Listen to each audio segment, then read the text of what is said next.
Hello students, today I am here to teach you class 10th topic trigonometry. As you would see, trigonometry comprises of mainly three words, that is tri, gono and metry. Tri word means three, gono means sides and metry word means measurement or say measure. So that means when we talk of the measurement of three sides, that word is trigonometry. So when we talk of trigonometry, we always talk of a right angle triangle. That means I should consider a right angle triangle for trigonometry.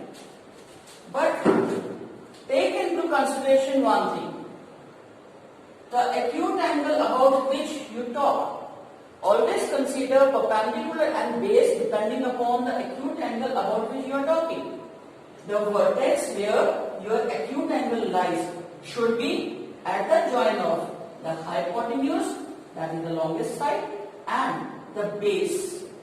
That means the vertex of the acute angle is at the joint of base and hypotenuse, and the side opposed to this angle is your perpendicular. Similarly, if you talk of angle A as an acute angle, this angle A as acute angle theta, and in that case, as I told you, the acute angle about which we are talking must lie at the joint of the base and the hypotenuse.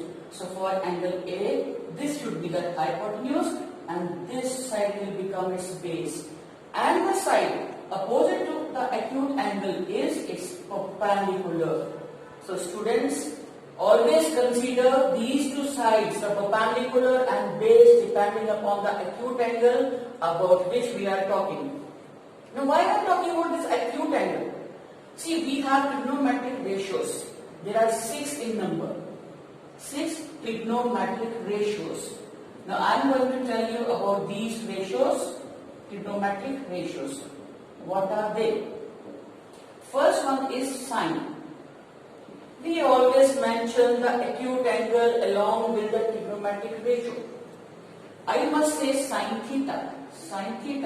But generally, what happens is, it's too long to write on sine and other trigonometric ratios, so we always take its short form. So sine theta can be written as sine theta.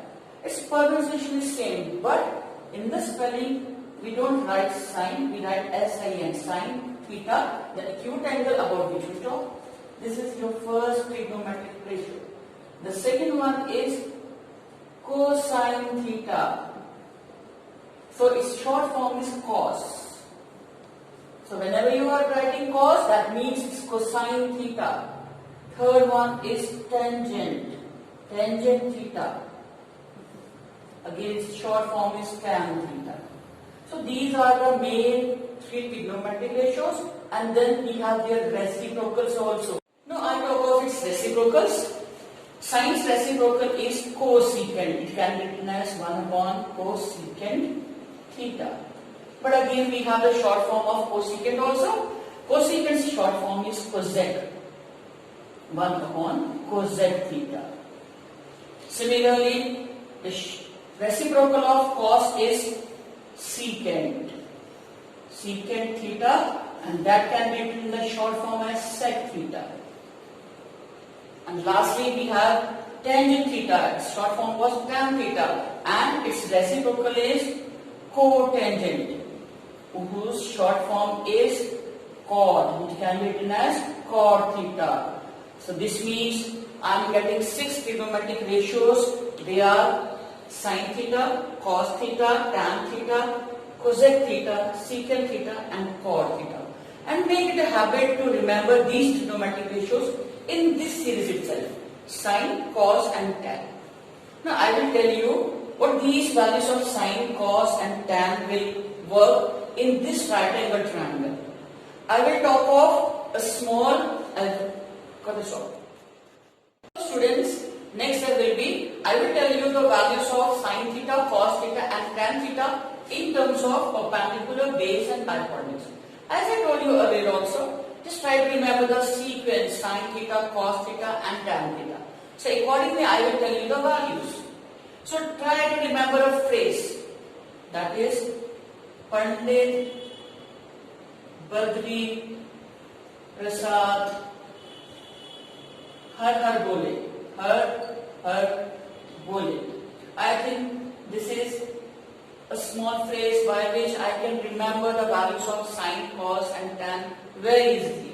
You see why I have written this phrase is, as I told you, try to remember sine, cos and tan in this sequence.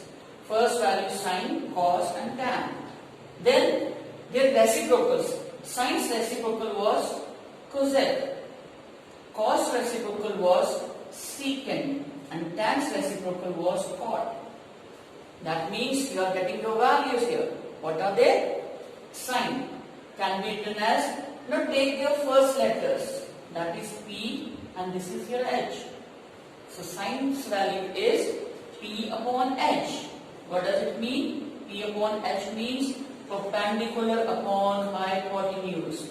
So whenever you are in need of the value sine, always states is P upon H, perpendicular upon hypotenuse. Similarly, cos value is B and H. As I told you, take the first letters. B for base and H for hypotenuse. Third one is tan. This is P upon B. So tan's value will be perpendicular upon base, that is P upon B. So why we talk about this phrase was Pandit Badri Prasad Har Har Bole. So it becomes sine's value P upon H, cos value B upon H and tan value P upon B. Similarly, when I talk about their reciprocals, cosec value will become H upon P, secant's value will be H upon B and cos value will become B upon B. So this is the way, I think the simplest way to remember these trigonometric ratios in terms of perpendicular, base and hypotenuse. So we can note it down.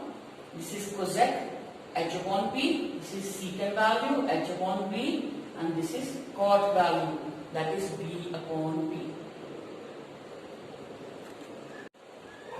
Let's start with one of the example.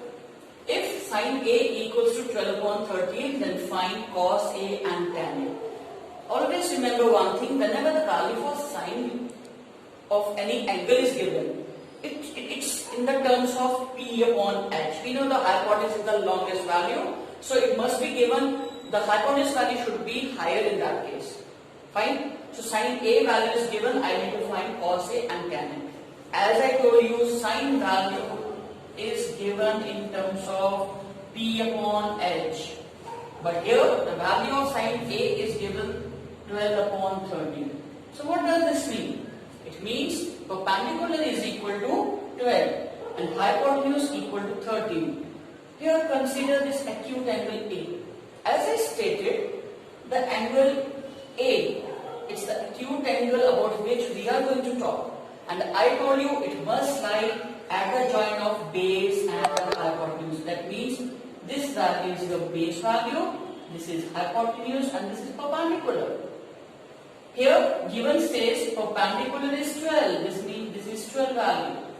Hypotenuse is 13, this value I told you is 13. But here, could you see the base value is missing?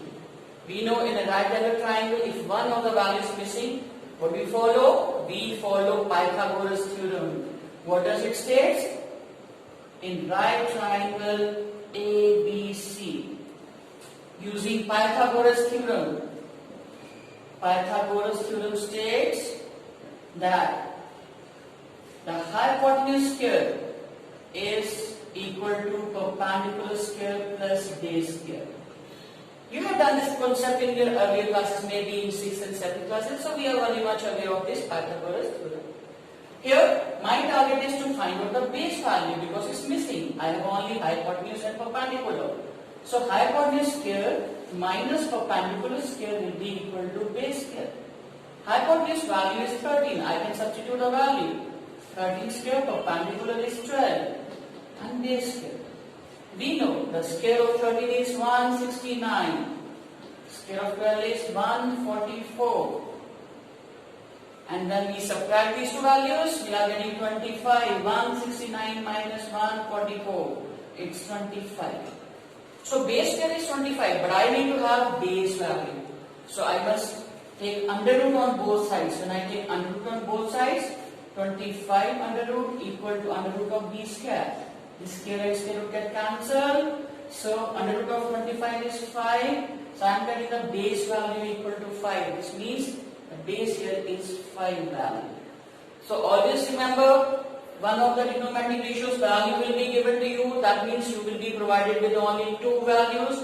Your target will be in the right angle triangle, find out the third missing value by using Pythagoras theorem, and then talk of the trigonometric ratios about which you want to have the values. Question asks you to find out cos A. We know cos A equal to base upon hypotenuse. Now what is your base value here? For angle A, base is AB. It's AB upon hypotenuse is AC. AB value is equal to 5. AC value equals to 30. So this means here cos A equals to 5 upon 30. Then question asks you to find out tan A also. Tan A. Tan A equals to P upon B. That is perpendicular upon base. For angle A, perpendicular is BC and base value is AB. Again put your values. BC is your value 12 and AB is your value 5. That means tan A is 12 upon 5 and your value cos A is 5 upon 13. This is all you need in this question. That is the value of cos A and tan